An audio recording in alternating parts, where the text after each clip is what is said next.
Now let's tie this into what we talked about yesterday, because what you all are saying, you're raising these significant phrases or sentences, and that's what we charted yesterday.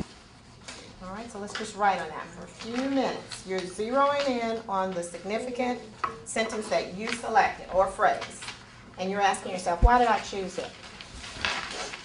And then how did I explain it? Okay? Who wants to share?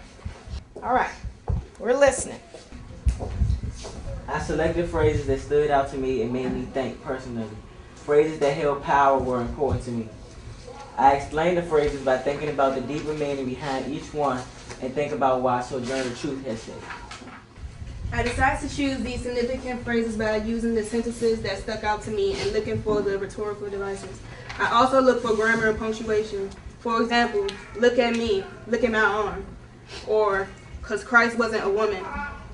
Christ wasn't a woman was an exclamatory sentences. These kind of sentences and phrases put emphasis and special effects on the speech. Okay. I decided this sentence ain't I a woman. I picked this particular sentence because it caught my eye. For one reason, it's the title. And for another reason, after many arguments, she asked the question, ain't I a woman? Which really caught my attention. And it really made me think why Sojourner Truth asked this question.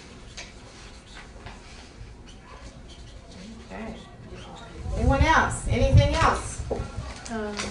Any other reasons why? Yes, Venetia. Because the phrase says, I could work as much and eat as much as a man. Because you're a man doesn't mean because a man can eat as much doesn't mean a woman can't eat as much as a man or work as hard. A woman could work harder than a man can.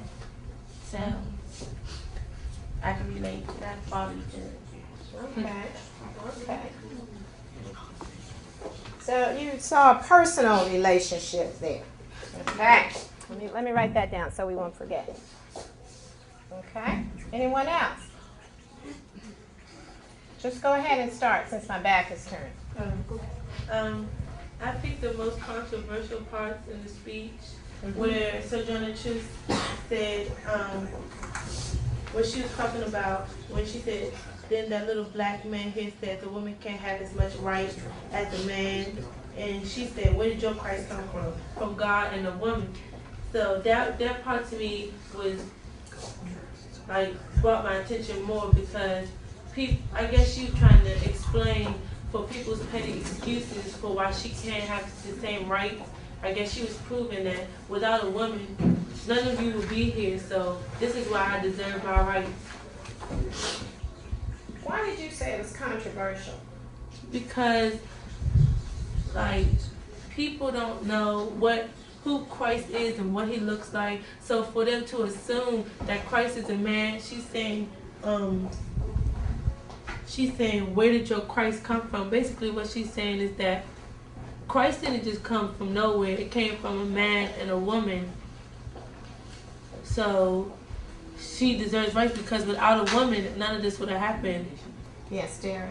Controversy means that it's whatever she's saying is gonna cause an uprising. It's gonna cause people to disagree, and it's gonna be a big commotion. All right. So when she talks about Christ, that creates a little disagreement, right? Yes, go on. And when she says she can work as much as a man and eat as much as a man, that probably caused controversy because back then women weren't seen as big as men were. They were always lower ranked. So by her saying that, she's placed herself at the same rank as men, and it wasn't supposed to be that way back then. Oh, okay. All right.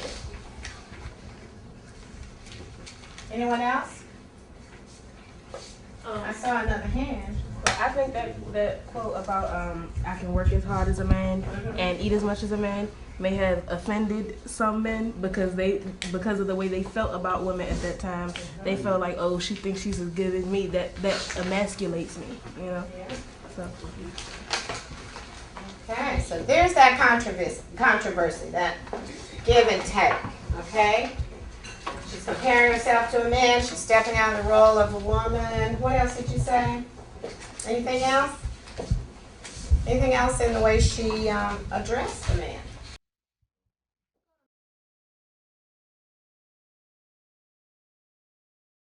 Why does Sojourner Truth repeat it? And this time you don't have to raise your hands. You're going to make a point.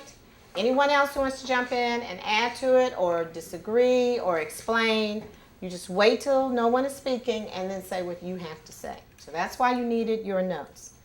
Why? And we'll have one person will start us off, and then you all will talk, and I will just step back, okay? Why does she repeat it? I think she repeats it because this is the topic of her speech and she doesn't want the audience to lose focus. I think she repeats it not only for emphasis, but I think that her point in saying it in the first place was to basically abolish all the standards that men and everybody else have put upon women. And they say that women can't do this and women have to be helped doing this and blah, blah, blah. But she's saying, I can do all this work. I can plow. I can do probably more work than you can. And you're sitting here telling me that I can't do something and that I have to be helped into carriages. She says, ain't I a woman? And she's breaking their standards. I'm a woman and I'm doing things that you said I couldn't do. So you must be wrong. I think she's actually repeating it for the audience to think to themselves, well, why does she keep repeating it? And like we said, she's not repeating it for answers. She's repeating it because it's a deeper meaning to that question. Well, I agree with Taylor and Shamaya. The reason why she keeps repeating, you're not a woman.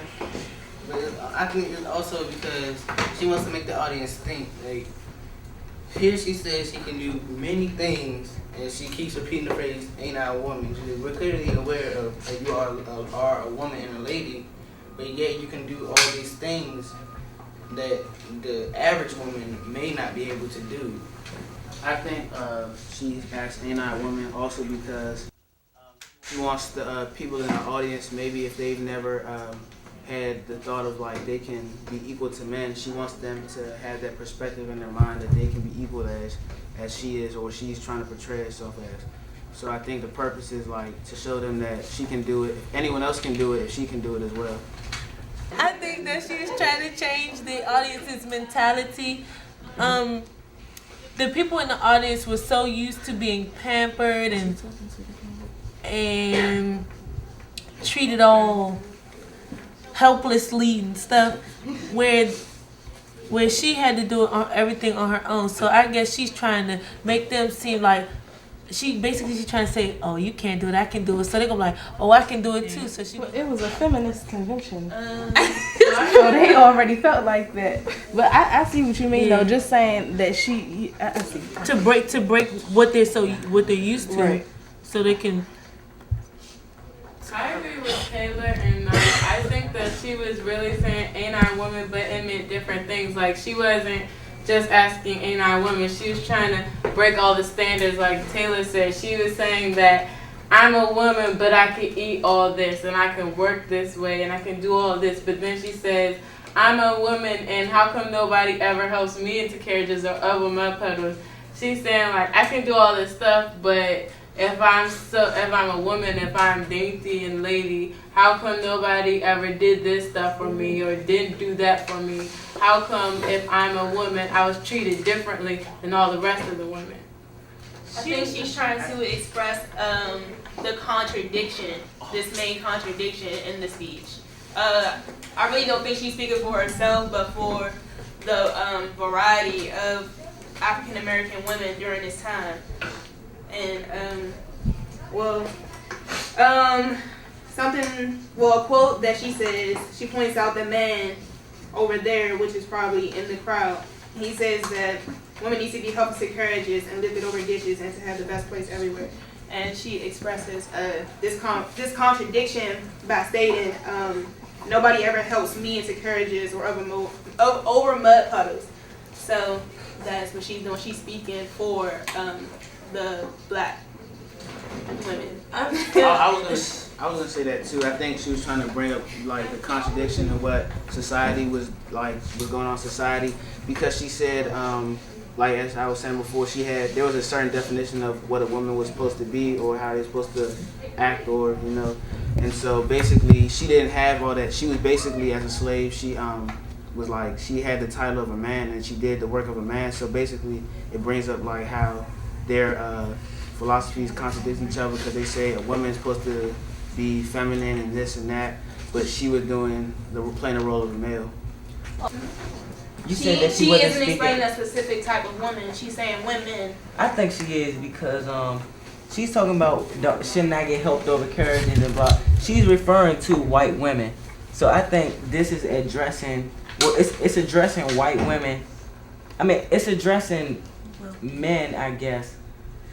But I think it's about white. I think it's about how black women should be treated like the white women. I think she I disagree. I think it was just like I said before. I think that there was standards, and I think by saying that the same people who said that the white women should be helped in the carriages and digging ditches are the same people who said that women can't work as hard as she does.